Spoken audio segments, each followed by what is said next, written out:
building, man. Shout out to everybody out there, man. Got a little great topic. I've been watching people talk about it. I've already had my own mentality and my own thoughts about what I'm going to talk about today. But we're going to get into it, man. Shout out to everybody out there. Shawnee, Billy in the building, stand up. blackandnoble.com. We fuck with you. Erica, Florida in the building, stand up. Tasha, Vegas in the building. Dave, no compromise. Georgia in the building, stand up. My brother James Youngblood, man, what's happening? Bodyless passenger. All y'all out there, man, you already know what it is. Shout out to everybody out there. Mariah, I see you. We all out here doing what we got to do to survive.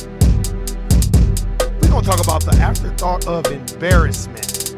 We're going to talk about Chris Rock's special. I didn't watch it all. I've more been reading the articles because I already know what Chris Rock is going to bring. He's going to cater a little bit to black folks, cater a little bit to white folks, cater a little bit to everyone. So I already know what he's going to do. Now, I'm a Chris Rock fan, but not to that extent. But we're going to re-examine and what has been taking place this whole time. So let's get into it.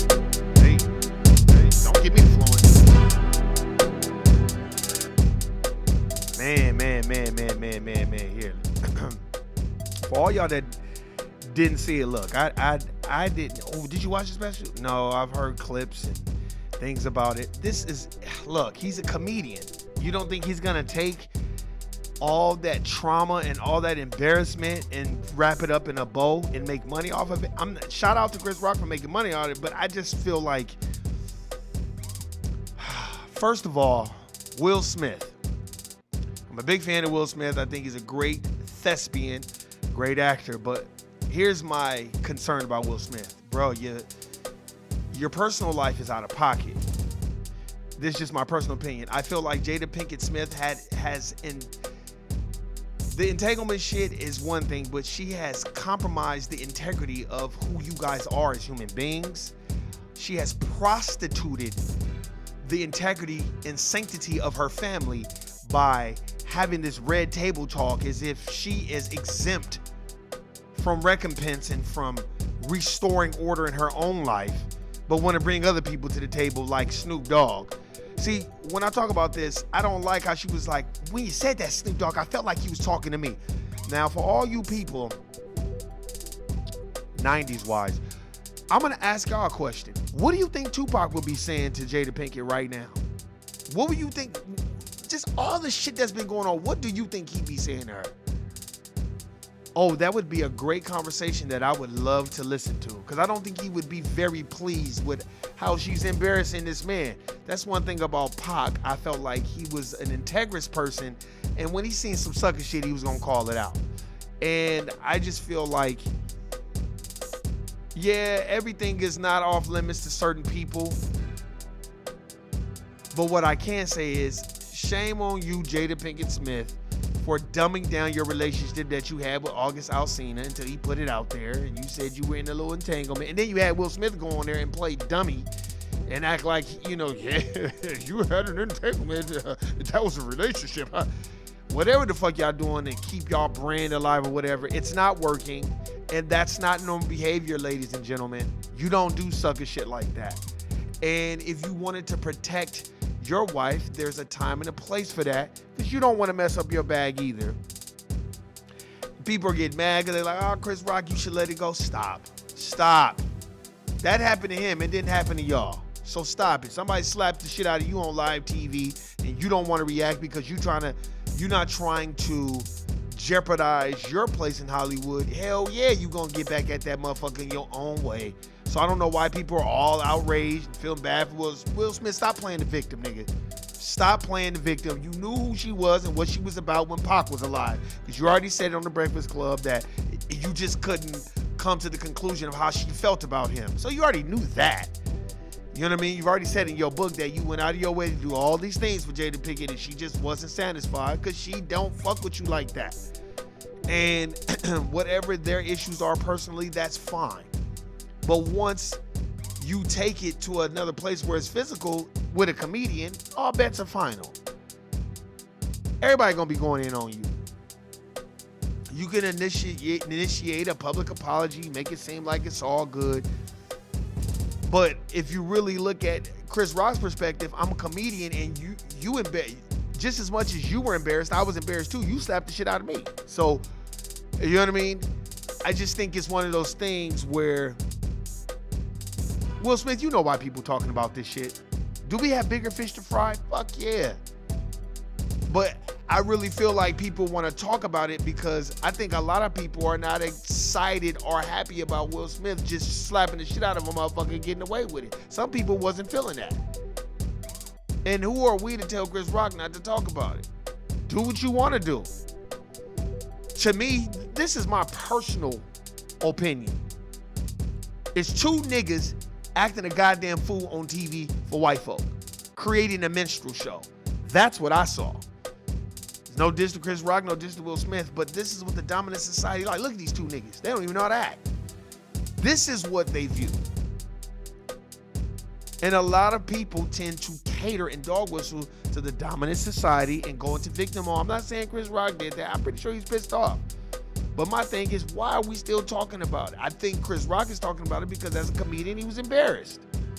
I'm pretty sure Will Smith was embarrassed. I'm pretty sure if there wasn't so many people in between them and they could sit down and have an honest conversation, I felt like they could agree to disagree. But as a comedian, of course, you know he gonna respond. Everybody gonna respond to that. And Will Smith, the thing that I still feel to this day, he just wasn't happy. He wasn't happy then, and he's not happy now. He wasn't happy in the relationship. He's not happy now. I don't think he's personally happy with Jada Pinkett Smith's actions and behavior the last 10 years.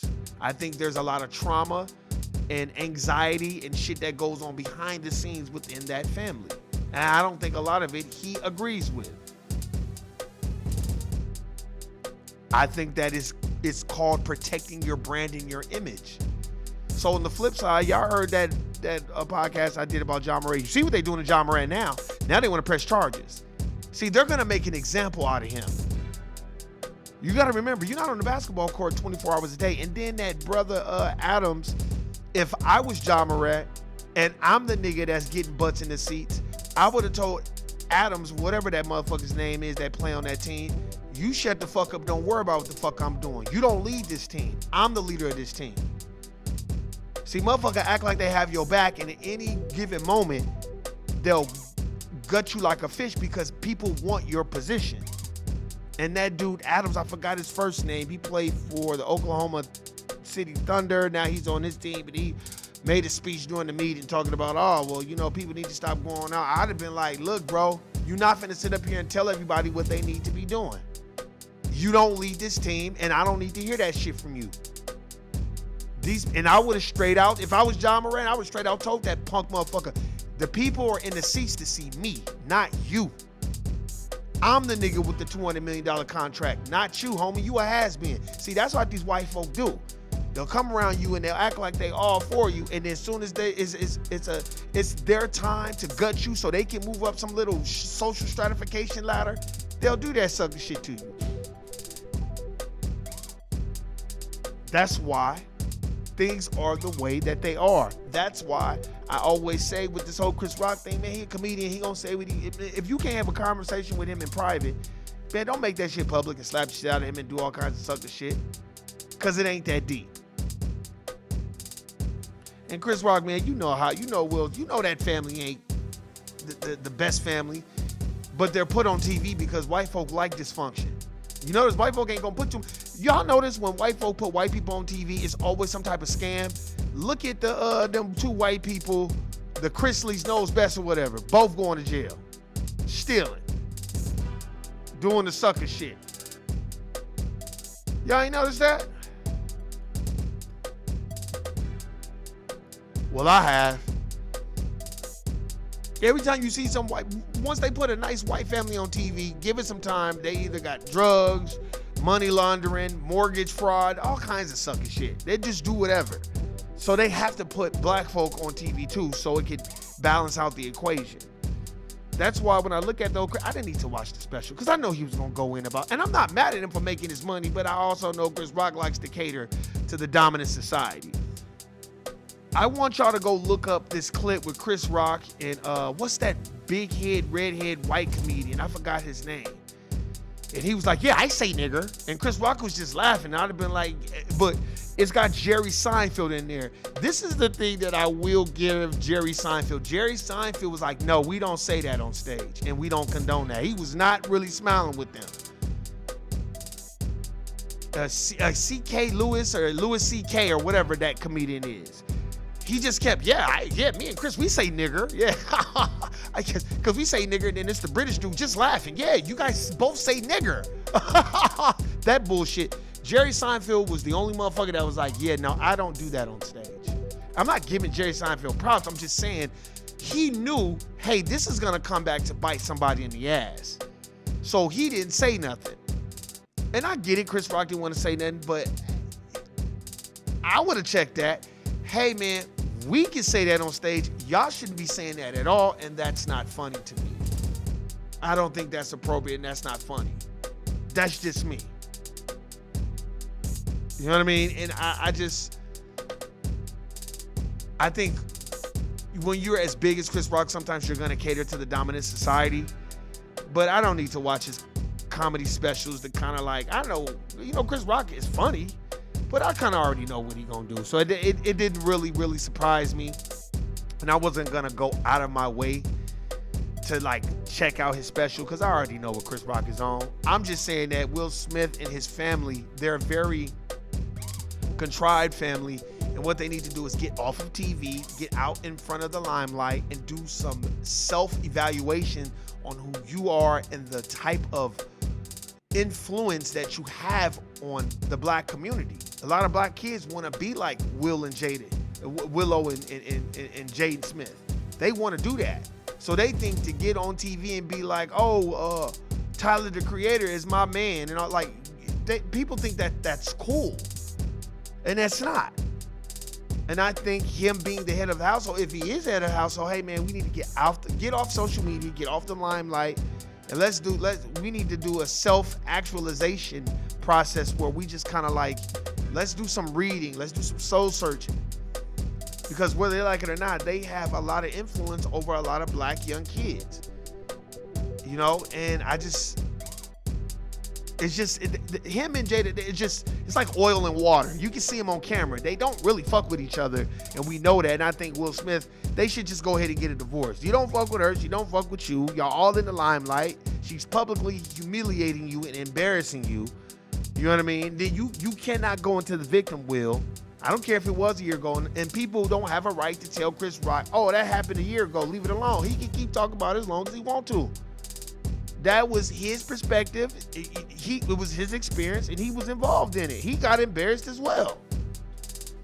So just leave it alone.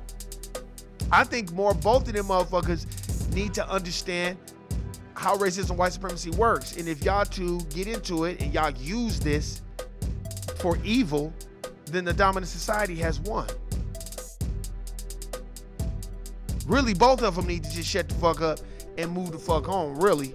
In peace and harmony, and then behind closed doors, they need to hash it out. Like, look, I don't appreciate you hitting me upside my head, bro. That was some bullshit. Hey, man, I appreciate you talking about my wife. Okay, man, I'm a comedian. Don't come, look, man, y'all didn't have to sit in that part. You could have got up and walked off. But for you to physically harm me, those are the conversations that need to be had behind closed doors. Don't do that publicly, because all the dominant society like to do is hype it up. Look at what they doing to John Morant. John Morant is going to be the poster boy of what not to be in the NBA in just about a minute. You'll see. But hey, man, that is my time. You already know I like to do 15 minutes. Y'all tell me what y'all think. Leave y'all comments. If you saw the special, tell me what you think. You don't have to agree with me.